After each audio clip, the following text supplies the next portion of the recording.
right, and welcome to the Courtenay Turner podcast. I'm your host, Courtenay, and I'm super passionate about moving and thinking. On this show, we are going to dive into all things health, fitness, personal development, lifestyle, and political, sociocultural. I've always been fascinated by people, and I love learning from the experiences and stories of others. This has been a treat for me, and I hope this is enjoyable and useful for you. As always, if you have any questions, comments, or any way that I can make this a better experience for you, please don't hesitate to reach out. I am here today with one of my best, most dearest friends. She is an Australian performance coach who specializes in kettlebells and works on making you stronger in the gym and teaching you how to be stronger in life through your physical training, which is something I personally am super passionate about. For those of you who don't know, I have a show. It's called WIM, What is Movement? And that is exactly what we explore. We explore the ways that movement helps people to heal emotionally, physically, mentally, and spiritually. Absolutely. Thank you so much for coming on. Thank you. Thanks for having me, gorgeous. So, we are here. We're in Palm Springs. We took a little trip. So we have beautiful mountains behind us. Yeah. So tell us a little bit about your background and how you got into kettlebell training to begin with. Okay, let's make it a really, really short one because that conversation could go forever. Yeah. Basically, like 3-year version of the story. The 3-year version, like just the 2-minute version. Yeah. So basically, growing up as a kid, I figure skated and danced quite a lot. They were my big passions, and when I wasn't figure skating and dancing, I was behind the work with my brothers, skiing and wakeboarding. All that fun stuff. Nothing ever really formal as such. Went into corporate world because that's what you do. Then went into working for a local line marketing agency. Fast forward to the events industry. And at that time, I was actually training Ironman. Strange enough, triathlons and Ironman, from sprint to Ironman, which was short-lived after I broke my foot not training. On a way to a training session. It's never like the people who do epic stuff, they always get hurt not doing the epic stuff. It's like walking down the stairs or like walking across the street. Yeah. So, break my foot. I had 6 months to get ready for a race after breaking out. We won't talk about that long traumatic story about that. Got into CrossFit. So my doctors back in Australia put me in contact with Chad McKay, who at the time was in the top 5 of the world for CrossFit. Amazing coach. He was really, I had a personal trainer prior to him, but he was the first one that really introduced me to starting to feel movement and understand the technical side of training. He got me ready to race, but I didn't race because then I broke my other foot. You were like, I just need balance, you know? Like, this other foot feels way too good. The best thing was, I broke the other foot watching him compete at a CrossFit regionals. That's another story. So, fast forward, I finished the events industry. I came over to the US to see a friend at the time on a holiday. Loved it. Did my CrossFit level 1 while I was over here. Prior to that, I got my personal training certificate back in Oz. And when I came back, I was like, I'm going to the States. No game plan, no nothing. I was like, I loved it. I loved the people over here. The coaches that I met were really cool. I was training out at Dogtown CrossFit for years. And one of the owners there, Adam Noble, massive kettlebell dude, I was training with him and I was like, hey, I've got this CrossFit cert and I've got this CrossFit for Kids cert. Like, what can I do to be different? Like, what is there that can change and help me stand out, help me understand movement better? And he's like, there's plenty of certs out there. He's like, I talked to my girlfriend. He goes, go talk to your friend Shayna. And Shayna at the time was training for Strong First, kettlebell certification. And I was like, oh, this sounds cool. This is really good. Like a certification that I have to train my ass off for. That's the part. What did you like most about it? What I really started to enjoy was from the first swing, I realized pretty much that I had to quiet my mind. So working in the corporate world and events, we're going 100 miles an hour. And I'm not saying I don't do that now. Right. But I guess for me, it was, and I say my students even agree with me, it's like, it's meditation for active people. Yeah, I totally get that. Like we have to quieten our minds in order to feel where our body's at and where the bell's at any given time. Like, it's something as simple as a swing. If you're not getting, like, to feel the flow, you have to feel your body.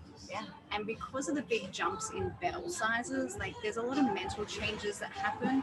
But one of the other things is like, a lot of people sit there and say, oh, but you've only got one bell or two bells and there's big jumps in weight, and how do you progress? And it's like, you've got to learn how to isolate muscles, create tension and relaxation, and get between the two. And I can make a 16 kilo kettlebell feel as light as anything, or I can make it feel as heavy as anything, just by changing what area I'm giving attention to, what area I'm deciding to emphasize in what part of the swing.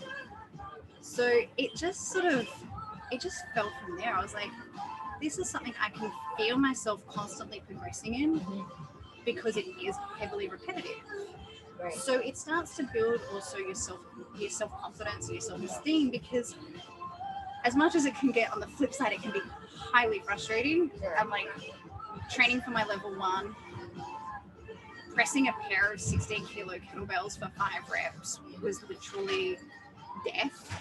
Right. It took me forever. I did not pass it. I could pass a 100 snatch test, a 5-minute snatch test, but pressing 2 16s, like, and learning how to get over those mental blocks. Yeah. How to train different things in order to progress in one thing. But the big thing was the repetition.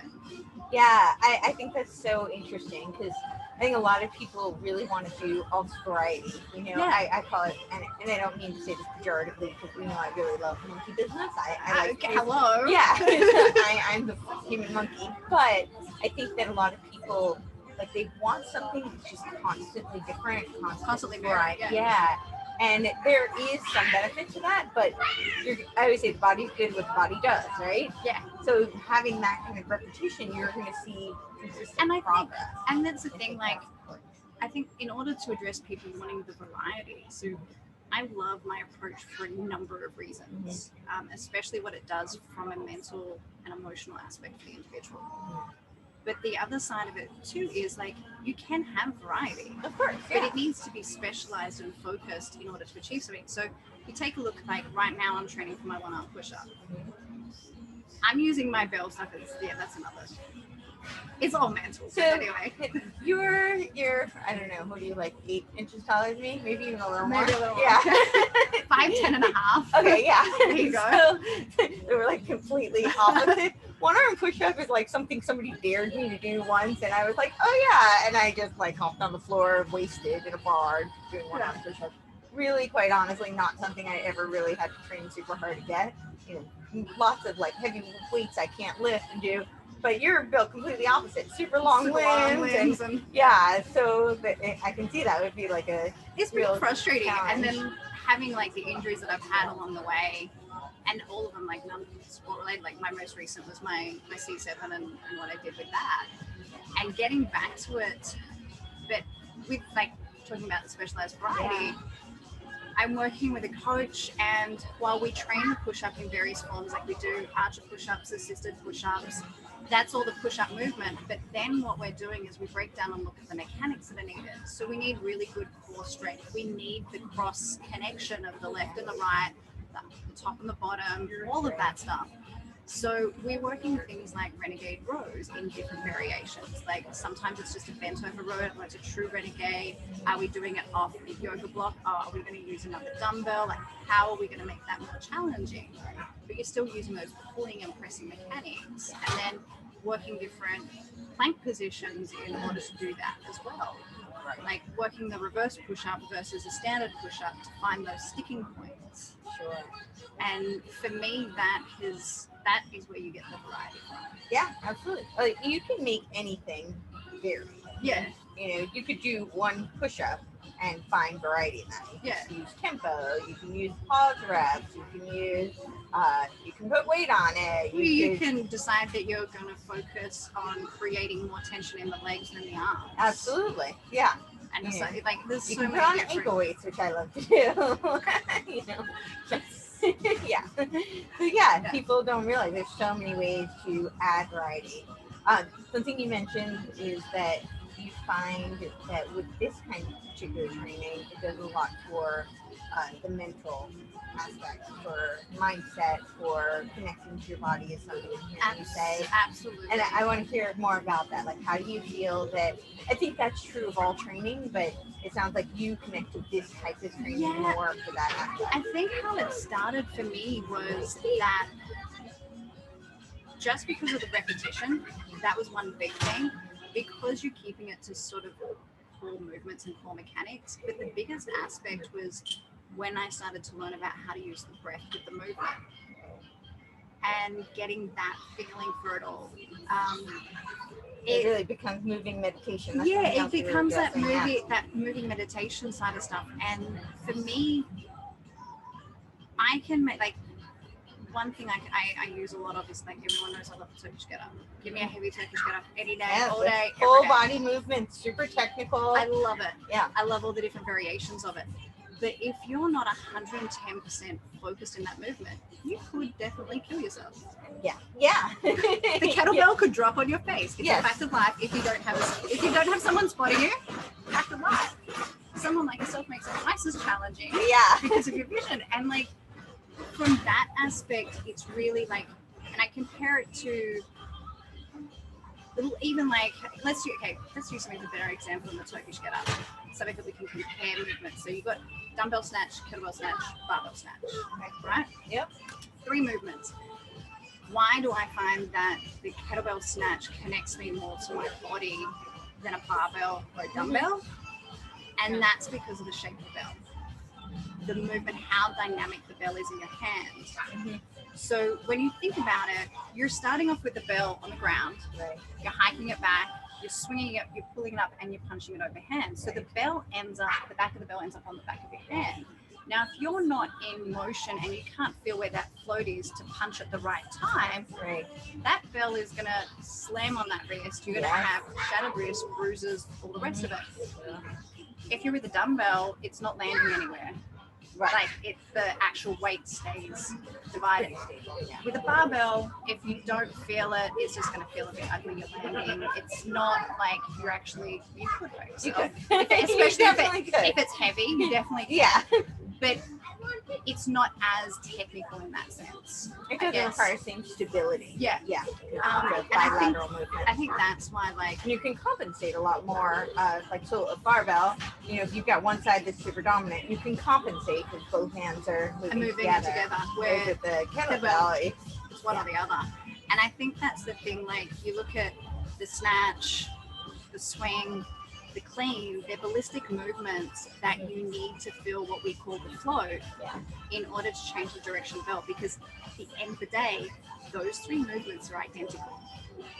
It's just the change of the directory of where the bell goes. That's the only thing. But if you don't get the float, you're not going to feel where to move your arms in order to get that nice, smooth, finessed finish. So, and that for me is a big thing. It's the same with pressing and stuff. You need to feel. When I started to learn about using my breath with pressing and using the application of tension with pressing, I was so excited about it. I was overusing it. Right. So I was actually fatiguing my body more. And I couldn't press any heavier with the kettlebell or more reps with the kettlebell because I was over-dialed. I was having too much tension. I was using too much of the breath. Making something that actually wasn't that physically difficult for you really, really challenging. And it wasn't until and it wasn't until I had to start to learn about, hang on a second, am I fatigued or am I not fatigued? What's going on? What's causing the fatigue? Like, and starting to ask yourself those questions. So one of the things that kettlebell then training introduced me into was, like, CrossFit, I had a training journal. But when I look back at that journal, it was all about sets and reps. Just record your sets and reps. Record your time for your workout. There was no response or like how you felt in the movements or what your progress was like or nothing along what those things lines. were working, not working. So when I started to there's so much you journal about. when I started bell training, because I wanted to, well, I still do want to become a master trainer with kettlebells. Yeah. And I was at the time in a coach's development program with Logan at Deuce Gym. Mm-hmm. And I was like, how can I take what he's teaching me to make me better in my practice? Because he was predominantly on CrossFit and stuff like that. Right. So then I started journaling and like writing down things like, what was my stress level like in the morning? What have I eaten? What time am I training? Mm-hmm. What thoughts are going through my head? Right.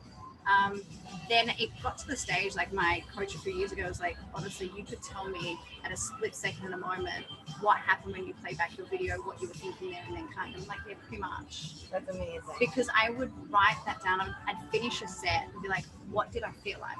Yeah. What did I do good in? What didn't I do in? What could I tweak? What could I think of to tweak it without actually changing it? Because that's when I started to realize how much the brain plays on your technique as well. Totally. And the power of visualization as well with it. Totally. That to me is why I find like it does come down to the shape of the bell. Sure. How it moves around in your hand makes it so much dynamic. Yeah. And it does require some for stability. me, for me it really, I feel like it forces greater concentration. Yeah. Therefore you have to turn within. Yeah. And you have to really start to, like we say, quieten the mind. Yeah. And feel the body. And for a while, I kind of kept it to myself because I thought it was a bit actually crazy. Really? I didn't tell people a lot of this stuff for a while. And then I think the biggest part for me coming out and telling people about it was I had a student of mine, 2-3 years ago now, come to me. Yeah. Terrible anxiety, no self-confidence, no self-esteem. Okay, this is addressing exactly what I wanted to ask you about. My student walks into the gym. She's about 15 years of age. Mm-hmm. Looks in like this. I'm all shy, Right, like super. tiny, skinny little thing. She's a rower. Uh-huh. She rows competitively. Good academic student. Just zero self-confidence and self-esteem. Her concern was that she would have panic attacks mid-race when she had to test on the erg. Mm-hmm. And we had been working on different things, and obviously I had used things that I'd learned through CrossFit about finding students' breaking points and stuff like that. Okay. But she was the first student that I started to said, okay, we're starting every session with 3 minutes of breath. Mm-hmm. And I didn't know too much about breathing at the time. Right. So I was like, I just want 3 minutes, stillness, quiet. Let's just slowly inhale in, exhale out, like nice and calm. Yeah. Let's visualize what this race is going to look like. Yeah. Let's know, like, what are you smelling when you're at the race? Like when you rock into the boathouse and you go to test on your erg, what noises are around, what smells, like all of that, like really incorporating all of her senses in the visualization of testing for the 2K. Right. And we were making some progress, but we kind of hit a stagnant point. And doing like intense CrossFit workouts and getting her to push past the threshold was great, and she loved it. And she tells me how that's one workout that whenever she wants to quit, she remembers this particular workout where I was like, seriously, you're going to quit? Like, no, you're not quitting under my watch. Right. No, you're finishing this, and I don't care if you puke, I can mop up the floor. Like, you're finishing it. And it's not something that I tend to do with students. I don't recommend it. Like, I've got a great relationship with her in order to be able to do that with her. Sure. And I knew it was time for that. But she even says to me, she goes, that she uses in when she wants to quit. The biggest thing, she actually let me test her mum, and her mum let her be the guinea pig. Oh, wow. And it was something that when I was doing the certification at Strong First, we do a thing called a breath ladder. But we're taught about teaching it in a way to enhance performance. Yep. So in a way to get better oxygen levels and all of that type of stuff. Great, fantastic. Physiological training. Yeah. But there's so many other benefits. Yeah. And so we're in Saturday morning, a busy gym in Santa Monica. Right. Dumbbells going, group class going, like noise city. And I was like, all right, Rachel, 1 hour clock. This was off the bat too. So she's never done this before. Okay. We put the 1 hour clock on. I said, we're going to do 1 swing, 2 breaths as slow as possible. 2 swings, rebreath as slow as possible. Like, let's see how we can get this going. And she's like, you can do it with me? I was like, oh, I'll do it with you. I got up to a certain point with her and I started then poking her and trying to distract her. Right. And she finished that hour and she's like, oh my God, where am I? And I was like, are you serious? She's like, I'm on the best. Like, that was awesome. It was truly meditative. Yeah, she goes, I didn't even realize what you were doing. She goes, when you physically touched me, it got to the point, because I was like poking her and jumping in front of her and all sorts of stupid stuff, yelling in her ear, anything to take her off course. Right. Distract her, break and her she focus. Just couldn't, she's like, it got to the point that every time you hit me, it was just numb. Wow. She's like, I couldn't feel anything. And I was like, that's great. So that's when I started using a lot more breath work and realized how the bell really does help do that. Like it helps facilitate that more than any other movement that I've known. Do you think that's because of the repetition and because how much concentration it requires? I think exactly that's what it's for. And it's also like in her specific case, it relates back to her sport so well. Sure. So you know, it's like specific training.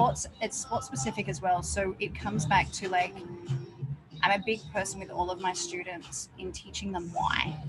Why are they doing this? Right. It's not just, this is what I want you to do.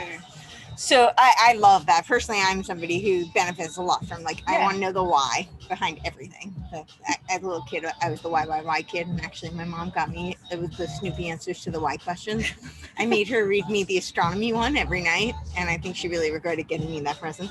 But I second that, Mom. But I want to go back to, we'll come back to the student, but I want to go back to when you were talking about journaling. And your own personal experience, because I think so much of your personal, your journey has impacted a lot of how you work with your students and a lot of why you choose the types of training tools that you use. So I'm really curious, to two things that I want to ask you about is one, you were talking about repetition, and I want to hear your thoughts on repetitive training movements and styles and how that builds confidence.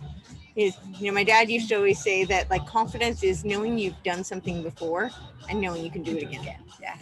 So that it definitely ties into repetition. So address that, and then you can tag along. My next question is when you were journaling and you were having this introspective process, you said somebody could ask you about any moment in a specific movement and how you felt, what was impacting your performance, et cetera. How do you feel that journaling process coupled with your training has led to your mindfulness and ability to transfer those tools to other areas of life? So they're kind of they definitely interrelate in that aspect. So the journaling and the repetition, it built confidence for a number of ways, especially when even right now when I'm having mental blocks. So let's use a current example, not that current, it was a year ago now that I did my neck, but an example of when I did my neck, understanding what I was feeling and where I was feeling. And I was obviously, when you come back from injury, you're making great progress, but then you hit a plateau. Yeah, sure. And you get frustrated. Yeah. So it was finding the win in every situation for me. So the journaling took on more detail. So then I started to go, okay, when I go into my session, what is it that I'm trying to achieve? Right.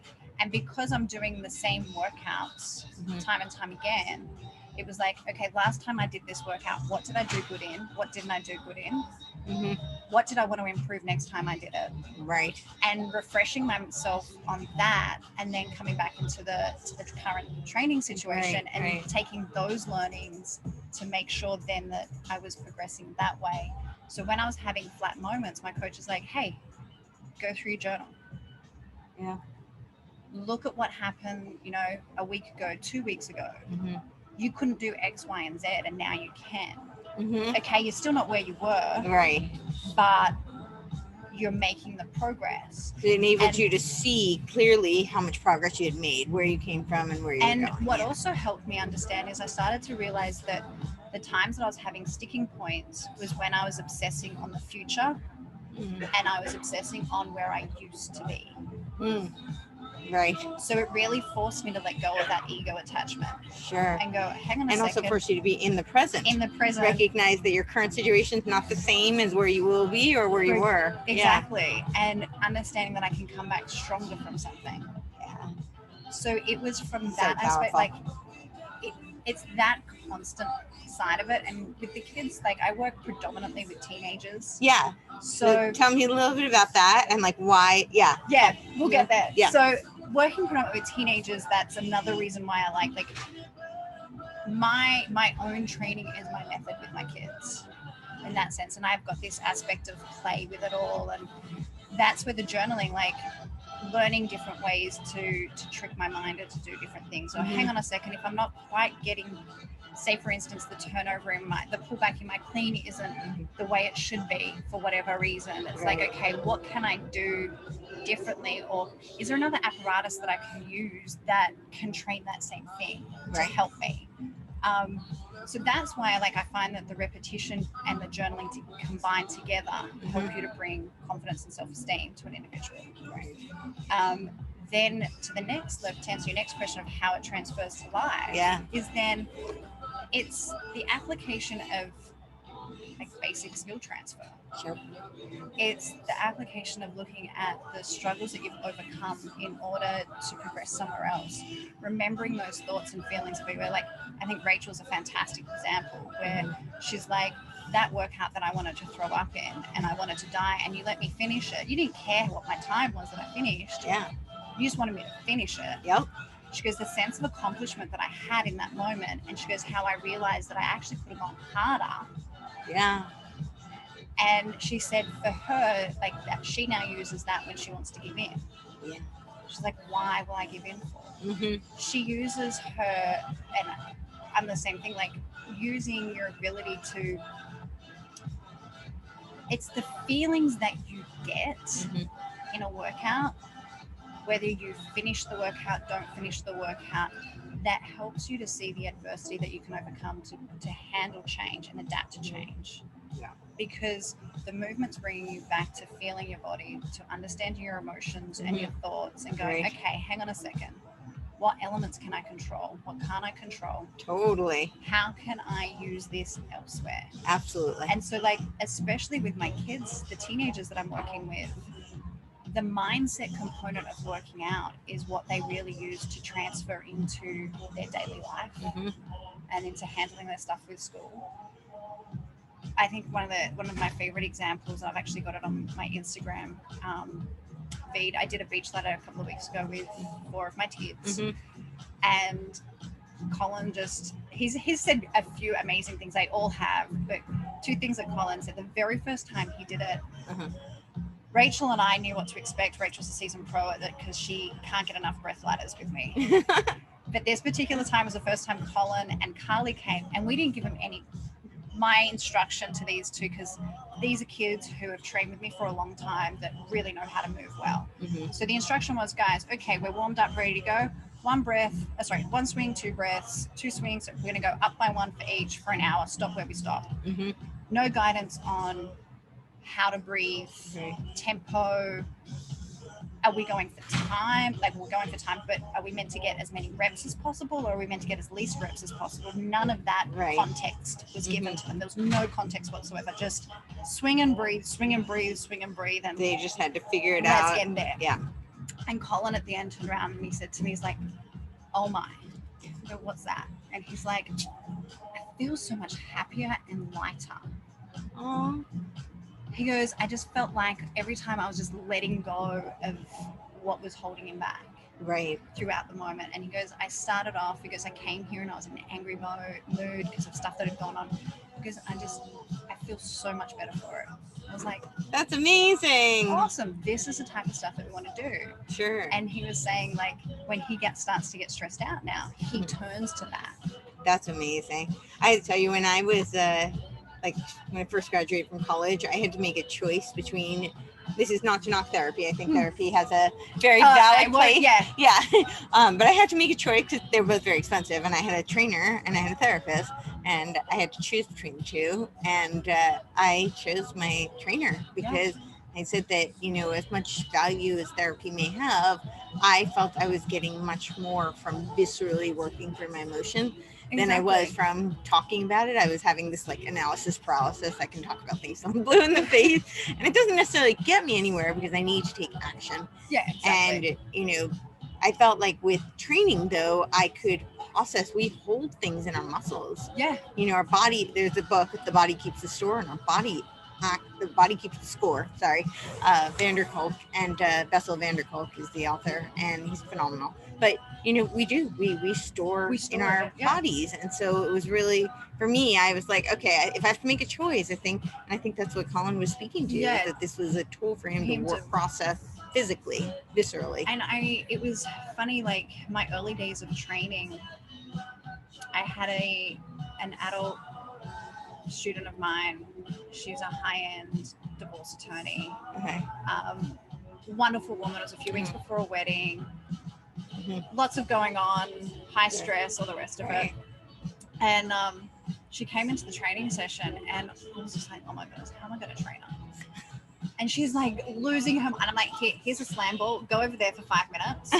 Throw that thing down a million times. Every time you throw it down, whatever's bugging you, that's what you're letting out. Right. Yeah. I love that. Yeah. And she's like, okay. She came back after 5 minutes. She's like, oh my God, that felt so good. I want a slam ball. Go get one. I actually, you know what I used to do when I get really upset? I would take a pillow and like have a tantrum. Yeah. Like literally take out my emotions like on the pillow. My acupuncturist, I remember one day saying to her, oh my goodness, I feel like I'm just trapped inside. I can't like get anything out that I want to get out. I can't talk. I can't yell. I can't scream. I've got no voice. Yeah. She's like, do me a favor, grab your pillow, scream the hell into your pillow. I was like, okay, I'll try it. And it is like movement is, and you take a look at it. So I've had a lot of people speak to me about my style of movement and how it makes me a very, very serious person, a very strong person. I'm more masculine than I am feminine because of the style of movement that I do and the style of training that I do. I beg to differ on a lot of things about that, but they're entitled to their thoughts and opinions. But what I guess what they made me realize and see too is, and I think of it when I used to dance and character dancing, ballet, jazz, street, funk, all of it was choreographed. Right. But contemporary was always open movement. Yeah. You're allowed to feel and free and that more flowing action. And that's the sort of thing that it's one of the reasons why I like bell training for, because sure, when I'm training my strength, that's hard. My body's creating tension. I need that. But then if I'm swinging, I've got the option of either hard style where I am really aggressive and very masculine, or I can do it like I do with the breath ladder, very gentle and soft. Yeah.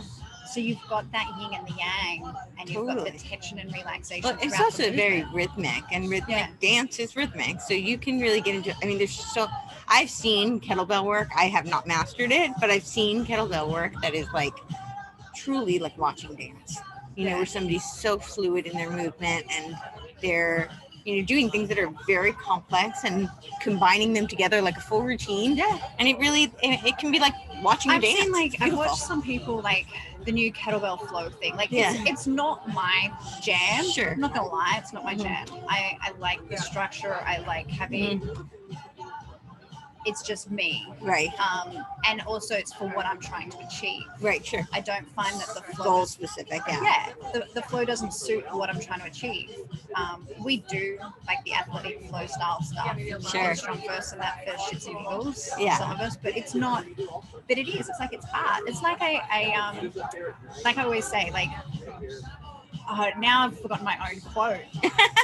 Where I talk about where it's where art and science meet. It's like the movement. I have literally forgotten my You've own forgotten your quote. own quote. Well, I like the gist of it. I totally agree. Yeah. But basically the movement is movement is art, and performance is where art and science meet. Yes, absolutely. Like But I always say that all human beings are designed to move, and the ways in which we do are our unique creative expression. Yeah. Which is a very similar sentiment. Things, yeah. Because and that's for me, it's sort of like, to me, the Turkish get up is a piece of art. Yeah, absolutely. That movement, and when I teach it, I always say to students, like, at the 6 different points of the get up, you want to look like the Mona Lisa. You want to look like a piece of art. You want to be proud. You want to know that if someone snaps a shot, like, you're spot on. Yeah, absolutely. Like, that's the way you should feel. Like, movement invokes feelings in us. Yep, absolutely. Line of sight, like, I've recently started doing some stuff with kids and starting to teach them, like, let's look at your line of sight. So where are you looking when you're swinging? When you finish the swing, when you jump, like. So when you say line of sight, you literally mean like line of sight. Yeah. So like, say for instance, you're doing a push-up. If you've got your head down like this and you're doing a push-up, it's not as strong and as confident as you lift your eyesight and have this. Okay, so this is super fascinating. So for those of you who don't know, like, I'm visually impaired, I'm hearing impaired. I did a certification for adaptive training, so I could train other athletes with challenges. And they had me do this. It was basically a line of sight. I didn't know the term, but they had me do. I don't know if that's a legal term for it, but it's what I call it. Okay, I love it. I mean, it makes so much sense, and it crystallizes exactly what it is. So they had me do this with deadlifts, and we know how much I love deadlifts. But what was really interesting about it is that we're realizing that a lot of my bar path trajectory was being thrown off because of my vision. Yeah. And I never think of that with deadlifts, because I'm actually not nearly as scared of deadlifts as I am. Most people are terrified of deadlifts. They're like, oh my gosh, my lower back, people get very, I have lots of thoughts on that. But can we not even go there? Because how many times do you do a deadlift every single day of your life? It's like when I train kids, you can't give them weight. Why not? Their school bag weighs how many pounds? Yeah, exactly. They pick and they deadlift their backpack from the ground all the time. We can table that conversation because both of us have lots to say on that. But I knew I never really very nervous about it, because I'm always like, oh, it's right in front of me. I can see it. I can just drop it. Whereas things that cover, like, go through my face, I get. When you snatched with me. Yeah, exactly. Snatching. So, you tell me after you've had that you're blind in one eye. Yeah.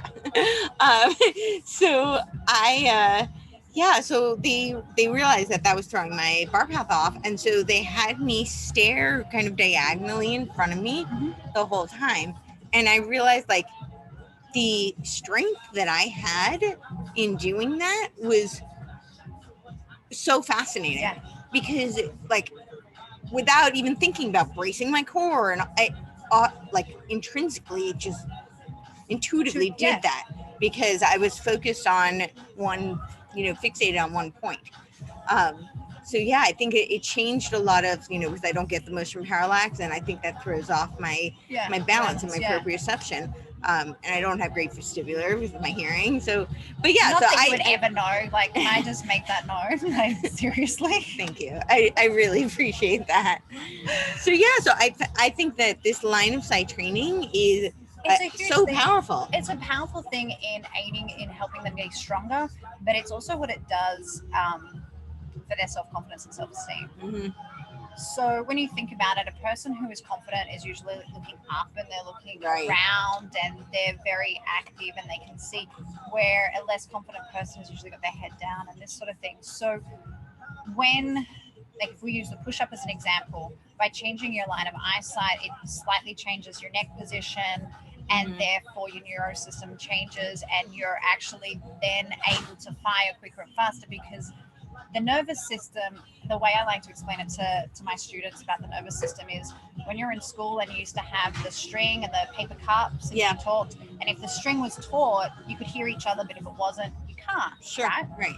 The nervous system is the same. It takes longer for the message to get there if it's not in a nice straight line. Yeah. And the spine is the biggest part for that. And then especially all the nerve endings along the spine. Yeah. So learning to change and alter that in order to have, it's not a matter about just having now a neutral back and a neutral spine. Right. It's also about placing your eye position where it needs to be.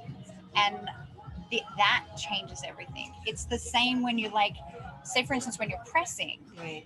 you can look down and press, that's fine. But if you look up and press, you can even feel that it just goes smoother. It changes your whole energy. Yeah. So what's so fascinating about this is like, so as an actress, one of the things that I would use as kind of my tool is if I had to do a scene where I was laughing, you know, like something was really funny, or crying. Those are two kind of extremes, right? Now, as an actress, you know, if you're on stage or you're in front of the camera, if you're in front of the camera, you're probably doing it right after one after the next take. You could be doing it 20 times in a row. Yeah. Really hard for something to be that funny or that sad 20 times in a row. If you're doing it on stage every single night, you know, like even if you use, you know, if you're a method actor and you use the death of a loved one to trigger tears, you know, by the 20th night you do that performance, you may have done some catharsis. And, you know, not that you're no longer sad about the loss, but it's going to be harder to cry, you know? So I would do, because your facial muscles, all of your muscles, as we said, the body keeps score, hold memories. And so I would cheat it by making the shape of my face as if I was going to laugh.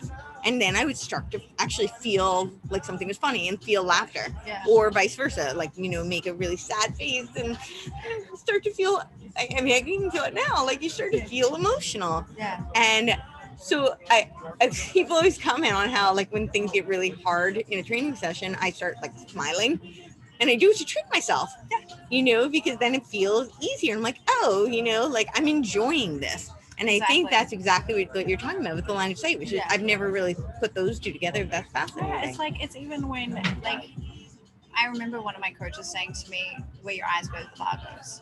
Yes. Yeah. So it's kind of along, that kind of was always in the back of my head, but it wasn't until I started playing with it myself and then started looking into working with helping the kids build their self-esteem and their confidence levels and things like that with their movement, that when I really started to understand the power of the eyes and how it worked and how we can reprogram ourselves just by like things like primal movements like crawling and breathing and those sorts of things, like it becomes a real, you know, I like that stuff.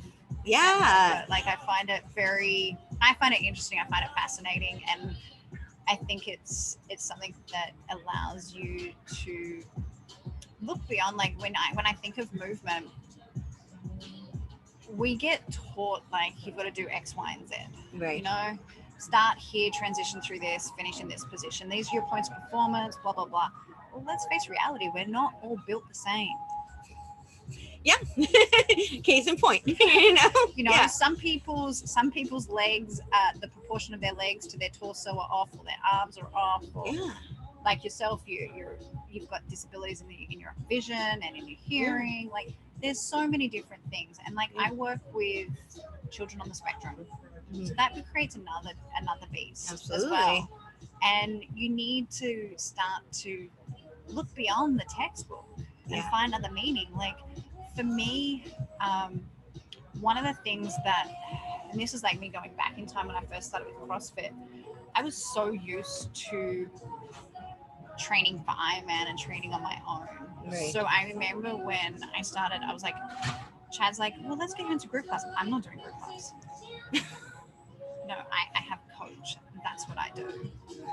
Little Miss Antisocial. Like, no, not here. Like, I'm here to train. I'm here to get my work done. Like, not having that aspect of it. And I was very quiet and very like to myself, and talked to one or two other people, and that was really it. Yeah. And whether Chad did this intentionally or not, I have no idea to this day. So if he ever does listen to this and happens to see it, maybe I might even reach out and ask him. But I ended up suggesting it to some other people, to my cousin who has an autistic daughter, who she is Asperger's. Right. So what this happened was Chad started to move my PT session to like overlap with the start of a group class or the end of a group class. Okay. Yeah. And we'd be in the back little corner. Yeah. And it sneaky was like, little thing. Yeah. And then slowly sort of like, oh, you know what, you can jump in and do this. Like it was sort of like I went from being on my own to then having the confidence and stuff to move into like a small group environment and progress through that way. Right.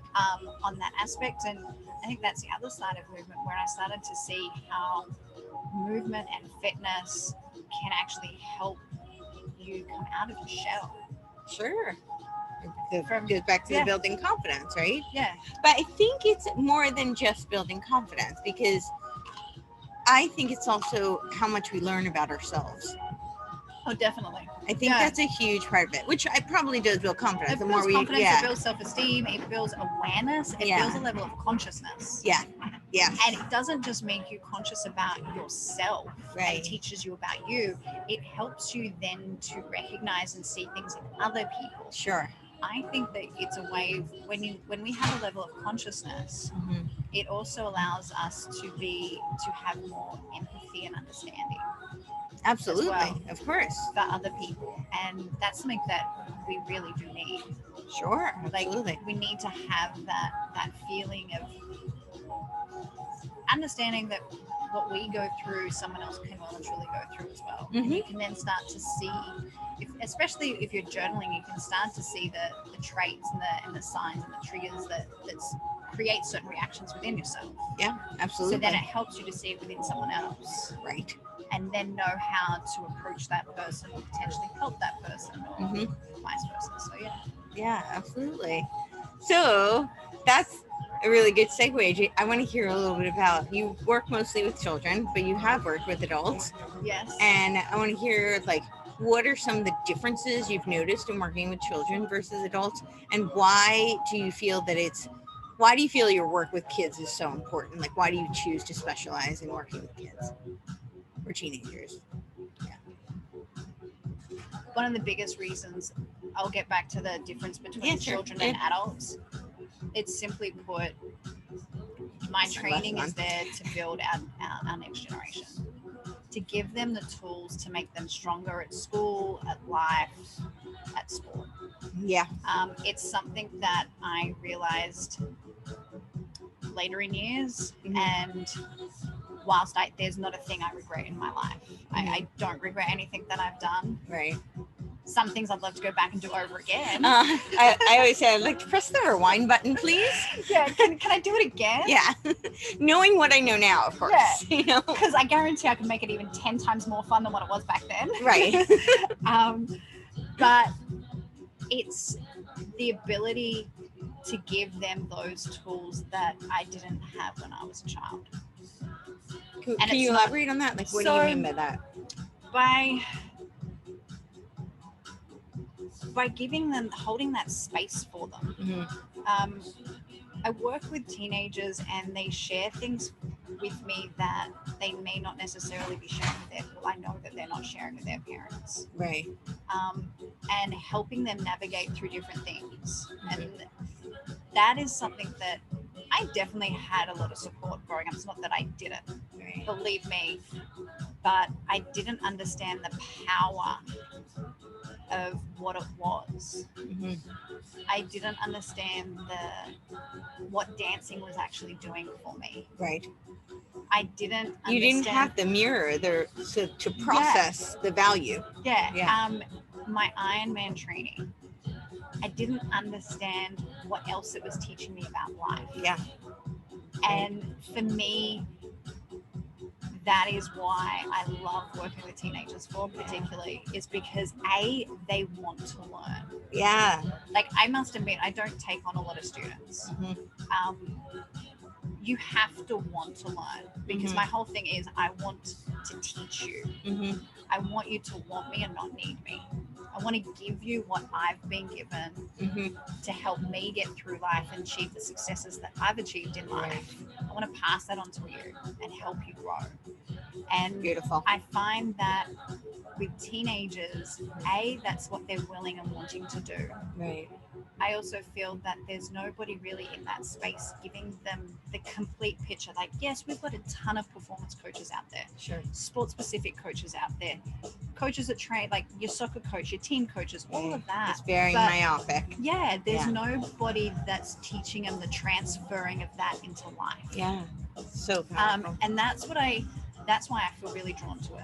Mm-hmm. Also, just naturally growing up, like I was a teacher. Like everyone's like, you should have been a school teacher.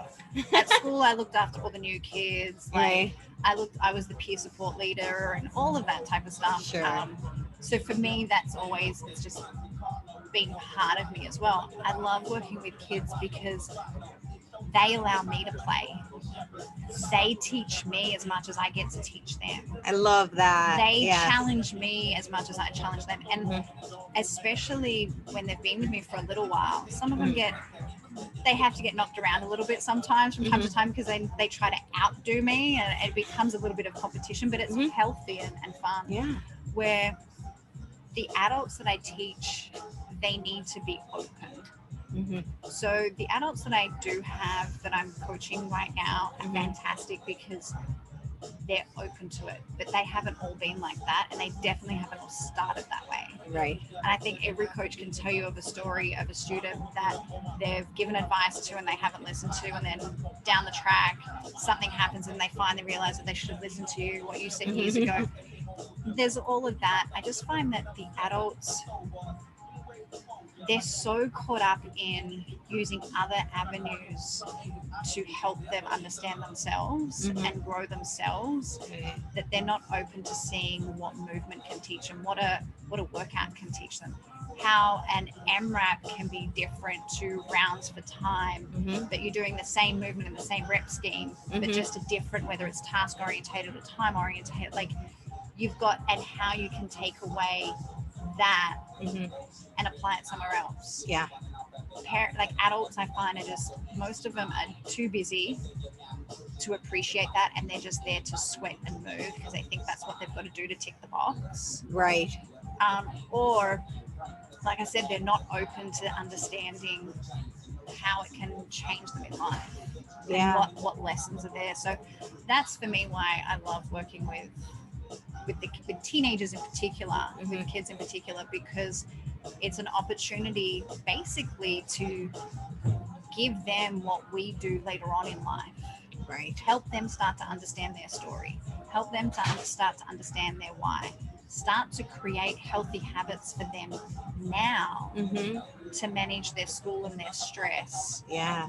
So that they're not burning out in their 20s. They're not getting to college and freaking out because they don't know how to create a routine. And because that whole idea of creating routine helps to set you up for success. Absolutely. You know, like a simple thing like making your bed first thing in the morning. Like it kickstarts the day. Absolutely. So that's why I love working with kids for. I think that's beautiful and so powerful. You said something a little about how some of them get a little bit competitive, and it teaches them healthy competition.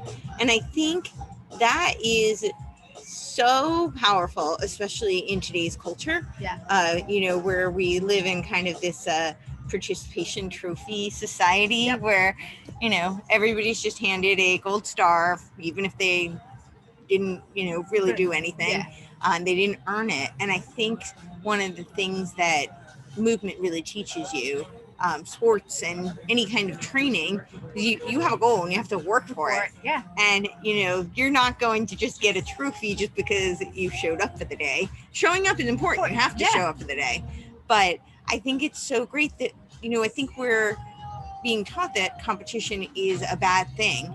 And competition's not a bad thing, and I think it's important, right? And I think it's important for kids and teenagers. It's how I want to interrupt, sorry, on that. Yeah. It's how it's delivered.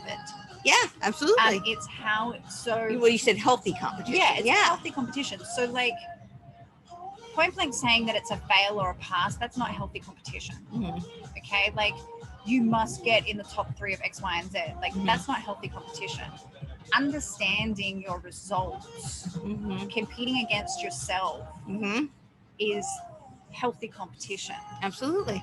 Competing as a team and working together as a team. Like, let's not just rely on the scoreboard as your result. Right. How did we work together as a team? Yep. How did we help each other as a team? Mm-hmm. What can I do to add to the team? Right. Like, bringing that aspect to competition, which I think a lot of people forget. Yeah. It's not about, and like, I guess I use a good example would be, I have a group of 4 kids that I train every Friday. Right. Via Zoom, of course. That's another conversation. Yeah, we're not going there. But the good thing is, like, one of the students on our one-on-one session the next day after this particular Friday was really down and depressed. And I'm like, what's wrong? Talk to me. Mm-hmm. And she's like, the others just do so much better than me. They always finish before me. And I'm like, hold it. Mm-hmm. Hold it. Let's really dissect this down. Right. They train a lot more than you. Mm-hmm. They train 6 days a week. Right. Some of them train twice a day, 6 days a week. Yeah. You're lucky to train twice a week. Step 1. Mm-hmm. Yeah. Physically, you're completely different. Right. The mental stresses that you're under are completely different. Right. I said, now take a look at that particular workout that we did and when you did it a few weeks ago. Right. Have you improved or not? Yep. Yeah, I've improved. Well, okay, now let's look at how you went compared to the others. Mm-hmm. Well, you're maintaining it pretty much. Like, if you take a look at how much extra that they're getting Right. versus you're basically on par. Like, right. let's get reality here. And I wanted to actually, you were talking about like the instant gratification that we have in society at the moment. That's another reason why I choose kettlebells for. Okay. Because it teaches discipline. Yeah, just it's so important. It teaches commitment. Mm-hmm. It teaches the grind. It teaches you that you have to earn and own it. Yeah. Because a 4 kilo, so I know that you can get smaller increment jumps in kettlebells. You train with me, you don't get that. I just don't. Yeah. I'm old school like that. I'm hard. Mm-hmm. It's a 4 kilo jumping bell. Like it or don't like it. Mm-hmm. I cried when my coach made me buy a 14 kilo kettlebell. It was like, you've done your neck in. You really don't have a choice. Fine. Very humbling. Yeah. It is really humbling. It teaches humility. Yeah. And that's something that's really important for them. Yeah. Like, absolutely. You can't, and that's why I like working with the kids for, is because there's these things out there that we don't get to do. Like, you have to work it and own it. It's not like putting on 5 pounds on the end of a barbell and, oh yeah, now I can press heavier. But so many people out there love that instant gratification. Sure. Yeah. And I wanted to address something that you said about competition, because you were saying, like, with team, figuring out, like, how did we work as a team and learning, like, what worked, what didn't work. I think that's true even with individual, competing against another person, because while, like the example of your students, not necessarily about who wins or loses, but even in competing one-on-one individually, you learn so much about, well, like your student got to learn, okay, well, if she wants different results, maybe she needs to train more often. Maybe she needs to look at her nutrition. Maybe she needs to look at her mental game. Exactly. What is she doing when she turns up differently to everybody else? Exactly. Like, yeah. How are you preparing for it? And I think there's so much value, I think, in kids learning these lessons. Yeah. And I think they're not getting it today in other aspects, because we are in this participation trophy society. And the thing is, we're in that, and we're in this whole idea of, like, you've got to think positive. You've got to keep positive. Right. No, you don't. No, life's not all like roses and sunshine and rainbows and unicorns. But like people say that people who are cold and stuff are unemotional. I also think people who are constantly happy-go-lucky are unemotional. Yeah, absolutely. Or they're lying. Yeah. They're dishonest. Yeah, you've got to have those extremes. Like, you've got to see the good and the bad in everything. You've got to take ownership for your action in that outcome. Yeah, absolutely. And see that side of it. And that's all this type of stuff, like, when I think of competition, they're the sorts of things that I'm teaching my kids, that I just coach. It's like, guys, let's let's look at this differently. Yep. I like to say that like one of my students on Saturday morning kept saying, I keep failing, I'm like, you're not failing. Let's change that language. You're not failing until you're done. You're finding a new opportunity to learn and grow. Exactly. Absolutely. You're uncovering a new limit. Until you give up, you really haven't failed. No, and that's just it. I said, like, you're still on your journey. You're uncovering new limits and new restrictions. Yeah. And now you've got to figure out how to overcome those and change those and work over those. Yeah. And that's like, I think that's a big important. Yeah, it's a huge lesson. It's so valuable. Kids. Yeah. Absolutely. Yeah. No, I love it. Love it. I don't know. Is there anything else you want to add and talk about? Oh, I know what I wanted to ask you. Yeah, sorry. So, because you have a very interesting history and story that has led you to this place. And so technically you are allergic to exercise. Yes. So tell me a little bit about how does someone who is quote unquote allergic to exercise become a strength and fitness coach? Wow. Who's also a very, very talented athlete as well, I might add. Thank you. Wow. Okay. I thought I was going to avoid that one. Oh. That's okay. No, it's totally fine. It is a big part of me. It's a big part of why, and it's a big part of how I train. Yeah. When I was 20, I had an anaphylactic attack and I was dead for 3 minutes. Summarizing it very quickly, I found out I was salicylate intolerant. So for a lot of people may not know what that means, so we'll explain what is salicylate. So I guess the simplest form to say it is a salicylate is what gives things its smell and its taste. Okay, it's a natural found chemical in food, it's in the air, it's in your cleaning products, it's in everything. So I eat it, I inhale it when I smell, my skin absorbs it if I've washed my clothes in it or I'm putting moisturizer on.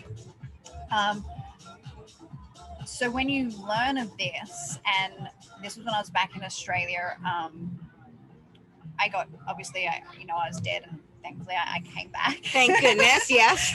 Thankfully I came back. Do you remember any of that, being dead for 3 minutes? I do. Wow. Can you tell us, do you want to share any of that, and then we'll continue the rest? Not really. Okay. No, maybe another time. Yeah, it was, totally. Yeah, I understand. Yeah. So, so I was obviously I was dead, and I was brought back, and at the time, my brother and my mom asked the doctor in ICU, what is salicylate? Right. The response was, I don't know, it comes from the sky. My brother just looked and went, what? My sister was dead and it comes from the sky? Like, can you explain it? Right. I have a skin specialist back in Australia who I love and adore. Yeah. And I said to my mom, I said, you need to ring him up because, like, he's the only doctor I'm listening to. If he tells me it comes from the sky, I guess it comes from the sky. And he got us in contact with a professor who was semi-retired at the time. And he took me on because it was so rare to get diagnosed at my age. How old do people usually get diagnosed? They're usually diagnosed a lot younger, like in their early childhood. Do they have any idea why it was so late for you? So this was what was interesting is I was actually having reactions, obviously not as severe, for a very long time, like basically my entire life. Right. But we kept putting it down to things like MSG and specific restaurants, because at the time in the 80s, like MSG was the big thing. Like, yes, I remember that. MSG. And we put it down to particular restaurants. I was having like swelling of the lips. I was throwing up. I was like having puffy eyes and very mild reactions of it. My psoriasis was playing up. We couldn't work out why that wasn't under control. So there was all of these sorts of things that we later found out as a result of this, that it happened. And this particular professor said, listen, he's like, it's found in everything. He goes, so I guess that's why he says it comes from the sky. Because he goes, it is, you know, like it's naturally found. Right. And he's like, your body actually produces it. That's why I'm allergic to exercise. Right. Technically speaking. So when you exercise, the increased stimulation and the increased adrenaline and the vasodilation of the capillaries actually starts to produce it for you. So there's, like, I don't know how much I have, obviously, as a result of this, and I'll get to it, I have a very different outlook on allergies, intolerances. Right. It forced me, so when you get given a book and your favorite food is cucumber, chilies, and grapefruit, and guess what? All those 3 things are on the extreme high list for salicylates. Like, stop that. I'm not giving up my favorite foods, especially I'm not giving up cucumber. I can give up grapefruit, but I'm not giving up cucumber for anyone. So it was like, what do I do? Yeah. And I was really lucky that the guy that I was dating at the time and my family were really supportive. And this is the part that I bring down to, I definitely feel that it helps me with my training, and it helps me specifically also. Kettlebell sort of made it, brought my awareness to this, I guess. So basically, being diagnosed with it, we asked this professor, Mum's like, well, it's an allergy, like you can test that. Like, I get tested for my allergies, and you just do a little prick thing, and you know, we know how much of this stuff she can have. Right. He's like, it's not that simple. Yeah. He's like, we need to take you to your first known attack. And he goes, medically, like, because while I've gotten your history, we can assume these smaller attacks where you were helping it, like you were fixing it by taking steroids and stuff to counteract the reactions and stuff. He's like, we can say that they most likely were salicylate reactions. Because your first known medical diagnosis is death. Because I'm not allowed to do that by law. I can't take you to death. Damn it. I had fun when I was dead. But anyway. Okay, cool. So it became, I said to Mum, I'm like, I'm not prepared to give up my life. Right. I gave up working at Christian Dior at that time. I mean, you had already died, so yeah, you definitely were not prepared to give up life. I said, like, I gave up working at Christian Dior because we realized that was why I was constantly having headaches and constantly irritable and nauseous. But it brought me, in order for me to understand my tolerance levels and how far I could have, I had to really start to think and feel. So I would be sitting down at home having a meal. I started off doing this at home, obviously, because it was the safest environment. And I would start to get agitated at the dinner table. And the first thing that would go through my head is, oh, what have I eaten today? What have I drank today? Is somebody in the table annoying me? Like, what's causing this reaction? Oh, okay. So you've had a little bit too much chili right now in this meal. Right. Dial it back. Don't eat it. Dilute it down with some water. Admittedly, it wasn't that simple to start off with. Like, because I had no idea. And there was a lot of trips to the emergency. Mama, I'm kind of like dying again. My airways are blocking up. I can't stop throwing up. Can you take me back to the emergency? It's a good thing it didn't kill your sense of humor. No, it definitely didn't. I probably made it better. But that literally is what I did for a very long time, back and forth. To this day, the only thing that I do not play roulette like that with my life is because I'm playing roulette every day. Like, someone can walk in to my room and will walk past here and have the wrong fragrance on, and it's not going to trigger an anaphylactic, but it would trigger the nausea. It would trigger a headache. It would, the agitation. I may or may not start to get a rash depending on how much that's around me, or if I've actually then also physically consumed something. So you've got to learn your stress levels. You've got to learn what is externally around you that you've been exposed to. What have you physically consumed yourself, intentionally consumed yourself? So it brought me to this level of awareness within myself. And sort of built my own intuition of, like, hang on a second, what's going gone on here, there. And that it reminded, like when I started training with the bells, I realized how I had to, again, quiet the mind to come into the body. Yeah. And I think that was sort of the first experience to that level of what I now understand to be consciousness and awareness. But back then I didn't know that's what I was doing. Sure. I was just trying to figure out what I could do so that when my friends went out to a Chinese restaurant and I wanted to go with them, I didn't have to be that person at the restaurant going, oh, I can't have this, I can't have that, and oh, don't no, if you're cooking with that, nah, I can't do it.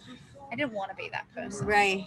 I had to start to learn my levels of tolerance for it and build it up. So I have like a very strong, we've spoken quite a few times, like I have a very strong view about intolerances, diets. Like students come to me, parents have come to me and like, what diet do you recommend for my child? What diet do you recommend for me? I don't. Yeah. See like food, eat it. Go for it. Like, if you know you've got a party on the weekend, well, during the week you might want to cut back. Right.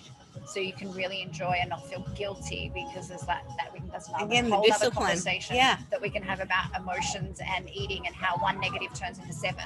Oh yes. Like it's all of that. We could do another one on that. Yeah, totally. But that is like, I think it's a big part of why and how and what I do with my training, because a few people have said that they're like, you train intuitively.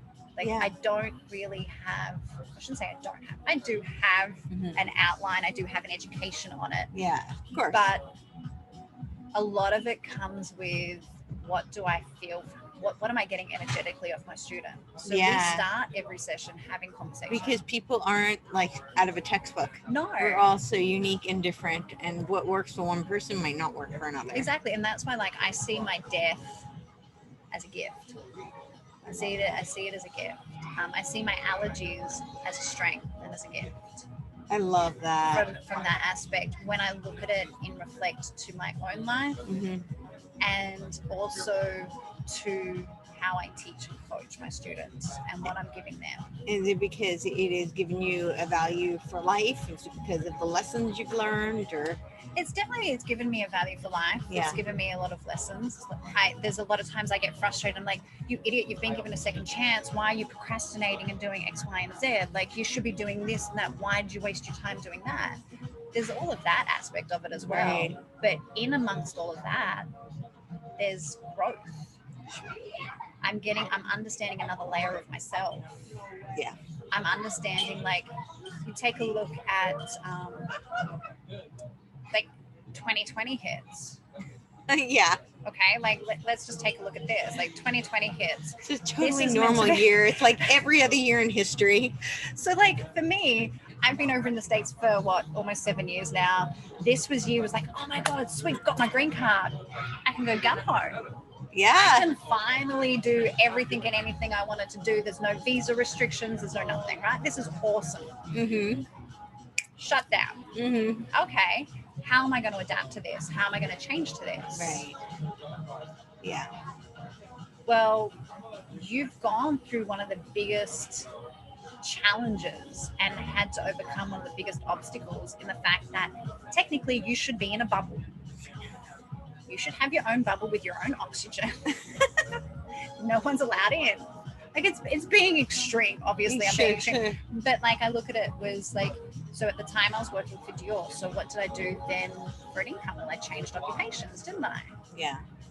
The struggles then with learning how to change occupations and overcoming those obstacles and transferring that across. Right. You know, what skills can I learn from Dior to take into the corporate world? Right.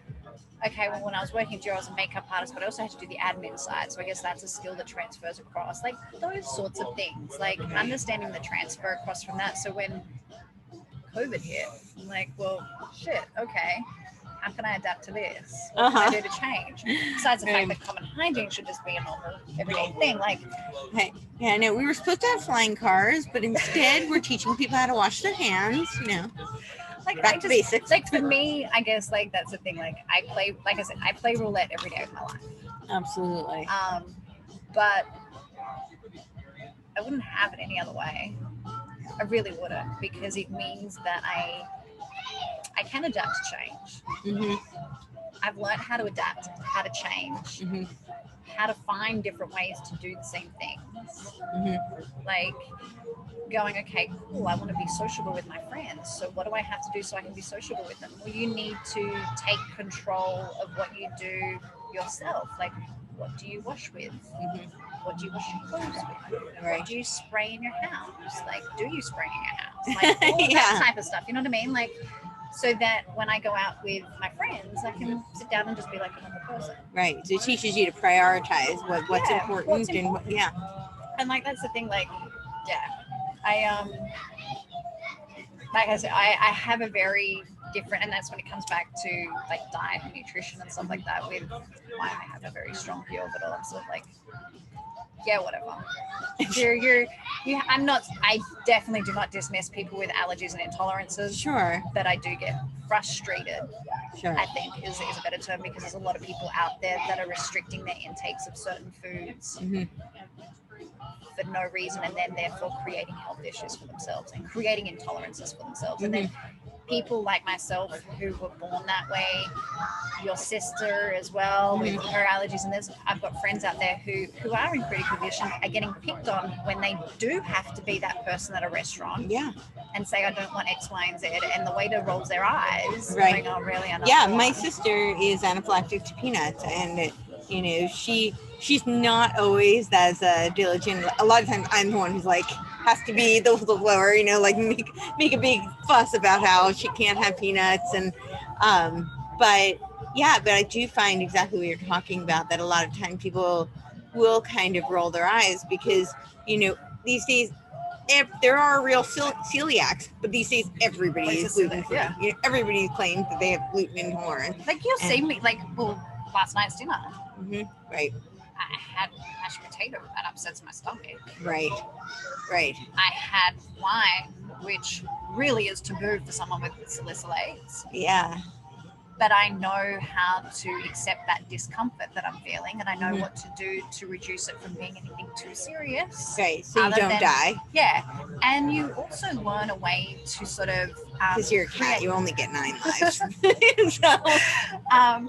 Well, I am technically cat, K-A-T are my initials, so there you go. There you go. I'm going to spell cat with a K. Yeah.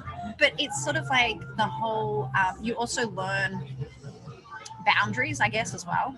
Yeah. What to share and what not to share with people. Totally. That was something that my grandparents really started to teach me when I got diagnosed with allergy. We don't want to hear that you're feeling sick. Deal with it. But it wasn't in a bad way. In that sense, it was sort of like, okay, you understand that you're feeling sick. Amongst the house, yeah, sure, share it. But when you're out, what are you going to do? What are you going to do to overcome that situation? What are you going to do? You've chosen to eat that makes you sick. Right. You've got to suffer the consequences because you've chosen to do it. So teaching you to take responsibility for your actions. So what are you going to do now to counteract that situation? Right.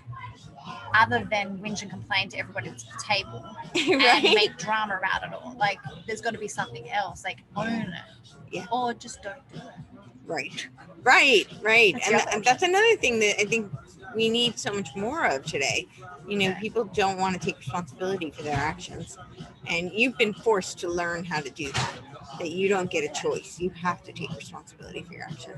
I don't like it sometimes. Sometimes I want to be a big kid and have a dummy spit. And trust me, I do, and I suffer. Suffer in silence. Yeah, well, we all do. Yeah. Maybe not in silence. It's usually a phone call to Mom. I feel so sick. My stomach's killing me. I look like I'm 9 months pregnant. Oh. And she'd be just like, you ate it, girl. Gee, thanks. I rang you for sympathy, Mom. Like, thanks. But yeah. You're a big girl. You can take responsibility for your actions. Yeah. I think that's the thing, like my allergies and stuff like that, it brings you in. Just like kettlebells brings you in. Yeah. And that's what I try to bring back to the kids, is like give them this level. It's not just mindset, it's a level of consciousness, a level of awareness. Yeah. It is growing, like you were saying, mentally, physically, spiritually. Yeah. And it is like consciousness is a level, it touches on everything. It really does. I couldn't agree more. Yeah. Well, this is so awesome. So glad you finally did this. So tell everybody where they can find you and if there's anything else that you want to add and leave us with. You can find me at Coach Kylie on Instagram or coachbykylie.com. I'm based here in LA, not Palm Springs, although I'm kind of liking this view. But I'm based in LA, but I do travel and I do Zoom sessions as well, both online coaching and stuff like that. So yes, and stay tuned for some other work that's coming out with teens and performance and breath and consciousness. Awesome. Yay. Thank you. You're so welcome. I love you.